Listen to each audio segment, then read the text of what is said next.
Welcome back to Mini Brands Unboxing Series 2. Let's see what we get today.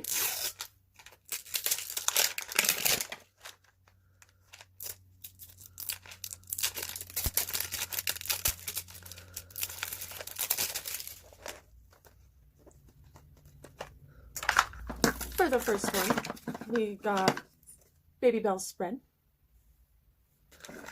For the second one, we got the A1 steak sauce. For the third one, we got the Bagel Bites.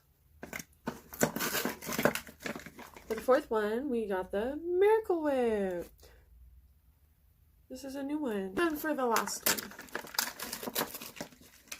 we have the Laughing Cow. Thanks for watching.